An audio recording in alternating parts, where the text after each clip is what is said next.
रिंकू हाँ जी अबे आगे ते चलो हण सत श्री अकाल बीजी। सत श्री अकाल पुत्र।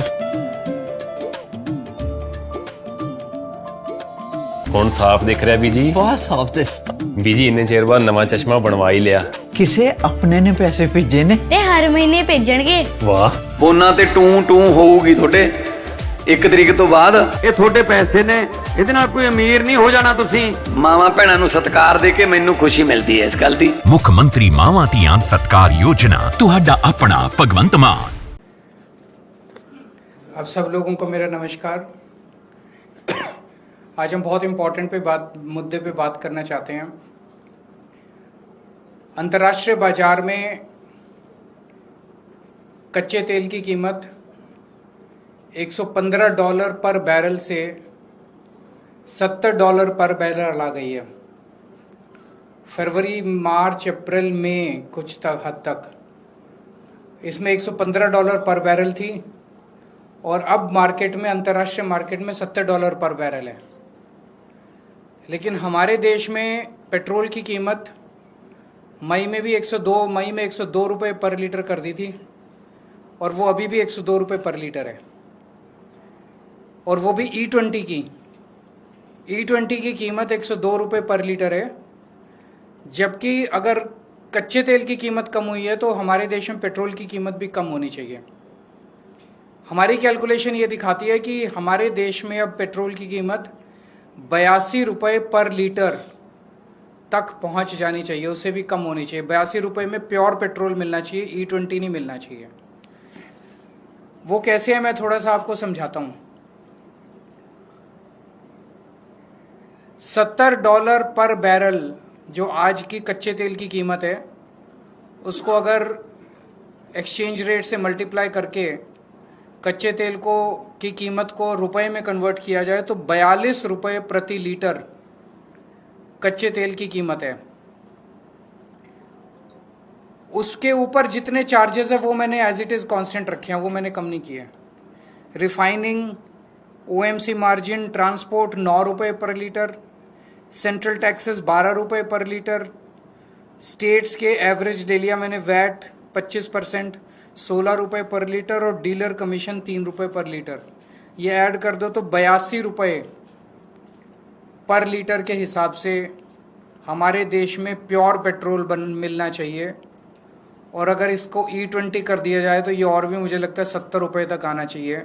E20 पेट्रोल जो आज 102 रुपये में मिल रहा है। इसी तरह से हम डीजल की कीमत भी कैलकुलेट कर सकते हैं।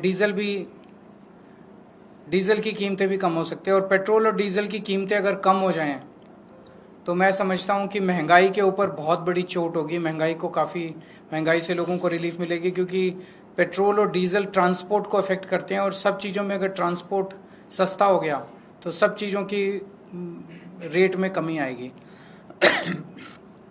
अब सरकार ये कह सकती है, जो मैंने हरदीप पुरी जी के बयान सुने हैं, कि जब वॉर चल रहा था तो उस वॉर में तेल की कंपनियों को घाटा हुआ, जिसकी भरपाई अब हमें प्रॉफिट करके पूरी करनी पड़ रही है।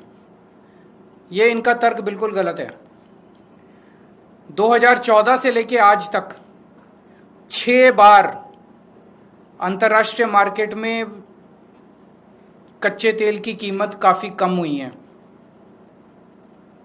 उसके बावजूद सरकार ने तेल की कीमत, जब कच्चे तेल की कीमत कम हुई, देश के अंदर पेट्रोल की कीमत नहीं बढ़ाई। तो उस वक्त जब इन्होंने बम्पर प्रॉफिट किए थे उन दिनों में, वो प्रॉफिट का पैसा अब ये क्या कर रहे हैं?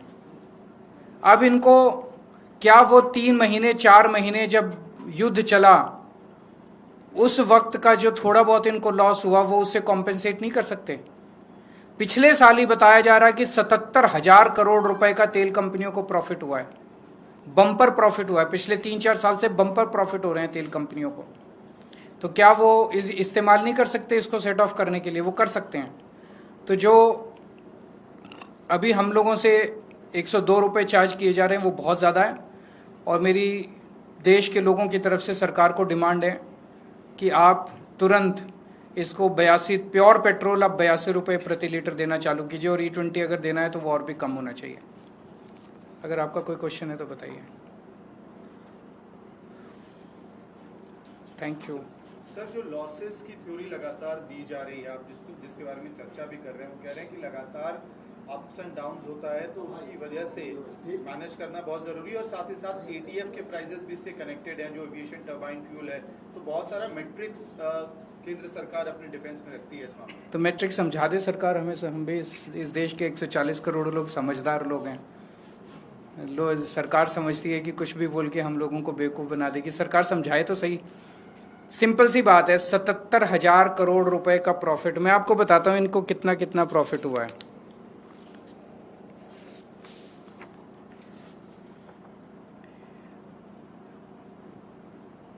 पिछले साल 77,000 करोड़ का प्रॉफिट, 2024-25 में 33,000 करोड़ का प्रॉफिट, 2023-24 में 80,000 करोड़ का प्रॉफिट। तो ये तीनों मिला लें तो इसी में 2 लाख करोड़ रुपए का प्रॉफिट है। तो अगर 4 महीने अगर थोड़ा बहुत लॉस हो गया तो कह रहे हैं अब हम बम्पर प्रॉफिट कमाएंगे, क्योंकि पिछले 3 महीने में थोड़ा सा लॉस हुआ है। तो वो 2 लाख करोड़ कहाँ गए? वो सेट ऑफ नहीं कर सकते। बिजनेस कर रहे हैं, कभी फायदा भी होता है, कभी नुकसान भी होता है। इसका मतलब ये थोड़ी कि नाजायज प्रॉफिट जनता से लेंगे। तो अभी जो लिया जा रहा है वो नाजायज प्रॉफिट है। सरकार को इसको तुरंत कम करना चाहिए और गलत, झूठी, फर्जी दलीलें नहीं देनी चाहिए। सर, ये कैलकुलेशन अगर इतना आसान है, क्या लग रहा है सरकार क्यों नहीं कर रही? इसके पीछे क्या है? सरकार हमें हर चीज में प्रॉफिट कमा रही है, हर चीज के अंदर लोगों को चूना लगा रही है, लूट रही है लोगों को, हर चीज के अंदर लूट रही है। सर, क्या आप इस पूरे मामले को लेकर हरदीप पुरी को कोई लेटर लिखेंगे या कोई मांग करेंगे ऑफिशियल तौर पर? आज ये मेरी पहली प्रेस कॉन्फ्रेंस है, इस मुद्दे को उठाएंगे और इस मुद्दे को अच्छे से उठाएंगे। आने वाले समय में आगे क्या करेंगे बताएंगे आपको। मॉनसून भी दिल्ली में जगह जगह गिर रहा है, इस वर्ष भी आपने देखे होंगे, उसको लेकर क्या कहेंगे सरकार की तैयारी? मेरे को सबसे ज्यादा तो इनका मिंटो ब्रिज वाला मजाक। मिंटो ब्रिज को हमने आते ही पहले 2 साल के अंदर सॉल्व कर लिया था। मिंटो ब्रिज की उसको दिखा रहे हैं, बाकी पूरी दिल्ली का जल भराव इनको नहीं दिख रहा। पूरी दिल्ली डूबी हुई है, जगह जगह इतने ज्यादा पानी भर गया है, इतना ज्यादा कूड़ा है, इतनी सड़कें टूट गई है। 1 साल के अंदर इन्होंने दिल्ली का वो हाल कर दिया जो कभी लोगों ने इस तरह का दिल्ली का हाल देखा नहीं था। Thank you.